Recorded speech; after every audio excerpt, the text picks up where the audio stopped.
ഞാൻ ഫസ്റ്റ് ടൈമായിട്ടാണ് ഇത്ര വലിയ സ്ട്രോബെറീസ് ഉള്ളൊരു ഫാം കാണുന്നത്. നല്ല പഴുത്ത് തുടുത്തിരിക്കുന്ന സ്ട്രോബെറീസാണ് കംപ്ലീറ്റ് ഇതിനകത്തുള്ളത്. ഇത് സ്പില്ലിമാൻസ് ഫാം എന്ന് പറയുന്ന ത്രിസ്കിലുള്ളൊരു സ്ട്രോബെറി ഫാമാണ്. ടോട്ടൽ ഒരു 5-6 ഏക്കറിൽ കാണുന്ന ഒരു ഫാമാണിത്. ഇവിടെ സ്ട്രോബെറീസ് മാത്രമല്ല, റാസ്ബെറീസും പിന്നെ കുറച്ച് വൈൽഡ് ഫ്ലവേഴ്സ് അങ്ങനത്തെ സംഭവങ്ങളൊക്കെ ഉണ്ട്. നമുക്ക് എത്ര വേണമെങ്കിലും സ്ട്രോബെറീസ് ഇവിടെ നിന്ന് പറിച്ചു കൊണ്ടുപോകാം. നമ്മുടെ ആമിക്കുട്ടി എല്ലാ സ്ട്രോബെറീസും ടെസ്റ്റ് ചെയ്തുകൊണ്ടിരിക്കുകയാണ്. ഒരെണ്ണം കഴിക്കും, അത് കൊള്ളത്തില്ലെങ്കിൽ കളയും, അതുപോലെ അടുത്ത ടെസ്റ്റ് ചെയ്യും. അങ്ങനെ ആൾ നടന്ന് ടെസ്റ്റ് ചെയ്തുകൊണ്ടിരിക്കുകയാണ്. ടോട്ടലി 4 പൗണ്ടാണ് ഒരു ടിക്കറ്റിന് വരുന്നത് അഡൾട്ടിന്. 2 ഇയറിന് താഴെയുള്ള ബേബീസിനാണെങ്കിൽ നമ്മൾ ടിക്കറ്റൊന്നും എടുക്കേണ്ട, ഫ്രീ ആണ്. നമ്മളെന്തായാലും പോയത് നല്ലൊരു ക്ലൈമറ്റുള്ള ദിവസമായിരുന്നു.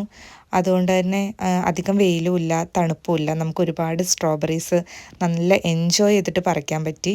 ഇങ്ങനെ 2 ബാസ്ക്കറ്റിൽ നിറയെ നമ്മൾ സ്ട്രോബെറി പ്ലക്ക് ചെയ്തായിരുന്നു. ടോട്ടലി 2 ബോക്സ് സ്ട്രോബെറിക്ക് നമ്മൾ എക്സ്ട്രാ പേ ചെയ്യേണ്ടി വന്നത് ആകെ ഒരു 1 പൗണ്ട് മാത്രമാണ്. ബാലൻസ് എല്ലാം നമ്മുടെ ടിക്കറ്റിൻ്റെ ക്യാഷിന് കവറായിപ്പോയി. ഈ ഗ്രൗണ്ട് സ്ട്രോബെറീസ് കൂടാതെ തന്നെ ഇവർക്ക് ടേബിൾ ടോപ്പ് സ്ട്രോബെറീസും ഉണ്ട്. ഇത് കുറച്ചിങ്ങനെ പഴുത്ത് വരുന്നേ ഉള്ളൂ.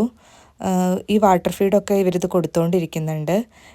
ഇതിൻ്റെ ഗ്രൗണ്ട് ലെവലിൽ തന്നെ ഇങ്ങനെ പൈപ്പ് ഇട്ടിട്ട് എല്ലാ ടേബിളിലോട്ടും വാട്ടർ ഫീഡ് പോയിക്കൊണ്ടിരിക്കുന്നുണ്ട്. ഈ സ്ട്രോബെറി ഫാമിനോട് ചേർന്നിട്ട് തന്നെ വൈൽഡ് ഫ്ലവേഴ്സിൻ്റെ ഒരു തോട്ടം കൂടിയുണ്ട്. അപ്പം നമുക്ക് ഇവിടുന്ന് നല്ല അടിപൊളി ഫോട്ടോസൊക്കെ എടുക്കാം. കണ്ടു കഴിഞ്ഞാൽ ഭയങ്കര വിശാലമായിട്ട് കിടക്കുന്ന ഒരു തോട്ടമാണത്. ഒരുപാട് ലാവൻഡർ കളറിലുള്ള ഫ്ലവേഴ്സൊക്കെ ഉണ്ട്. അപ്പോൾ നമ്മളിവിടുന്ന് കുറേ ഫോട്ടോസൊക്കെ എടുത്തു.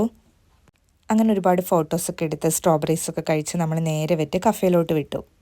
നമ്മൾ ഊട്ടിയിലൊക്കെ പോകുമ്പോൾ കണ്ടിട്ടുള്ള ഒരുപാട് ഹോം മെയ്ഡ് ചോക്ലേറ്റ്സ്, അതുപോലെ ചോക്ലേറ്റ്സും ക്യാൻഡീസിൻ്റെയൊക്കെ വൈഡായിട്ടുള്ളൊരു കളക്ഷൻ തന്നെ ഉണ്ട് ഇവർക്ക്.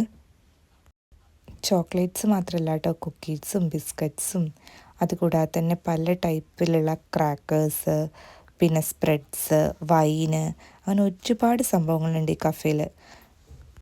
ഇവരുടെ നല്ല ടേസ്റ്റുള്ളൊരു കേക്കാണ് ഇവിടെ കിട്ടുന്ന നമ്മുടെ ലെമൺ കേക്ക്. അത് ഭയങ്കര നല്ല ഫ്ലേവേർഡ് ആയിട്ടുള്ള നല്ല കേക്കാണ്.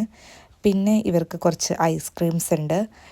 നമ്മുടെ നോർമൽ ഐസ്ക്രീമും പിന്നെ അതുകൂടാതെ തന്നെ ഹോം മെയ്ഡ് ഐസ്ക്രീമിനും ഒരു സ്പെഷ്യൽ കൗണ്ടർ വെച്ചിട്ടുണ്ട്. പിന്നെ അത് മാത്രമല്ല, ഇവിടെ ഇരുന്നിട്ട് നമുക്ക് കോഫിയൊക്കെ കുടിക്കാനും കുറേ നേരം സ്പെൻഡ് ചെയ്യാനൊക്കെ നല്ല ഒരു അറ്റ്മോസ്ഫിയറാണ്. നല്ല ഫ്രഷ് ആയിട്ടുള്ള ഹണി, പിന്നെ അതുകൂടാതെ തന്നെ സ്ക്വാഷ്, പിന്നെ കുറേ സ്പ്രെഡ്സ്, ഫ്രഷ് ആയിട്ടുള്ള ഫ്രൂട്ട്സ്, റാസ്ബെറീസ്, സ്ട്രോബെറീസ്, അങ്ങനെ ഒരുപാട് ഐറ്റംസ് ഇവർ സെയിലിന് വേണ്ടി വെച്ചിട്ടുണ്ട്. അങ്ങനെ അവരുടെ ലെമൺ കേക്കൊക്കെ ടേസ്റ്റ് ചെയ്ത് നല്ലൊരു കോഫിയൊക്കെ കുടിച്ച് നമ്മൾ തിരിച്ചു പോവാണ്. അപ്പോൾ എന്തായാലും ഇന്നത്തെ സ്ട്രോബെറി ഫാം കാണാൻ പോയ എക്സ്പീരിയൻസ് അടിപൊളിയായിരുന്നു.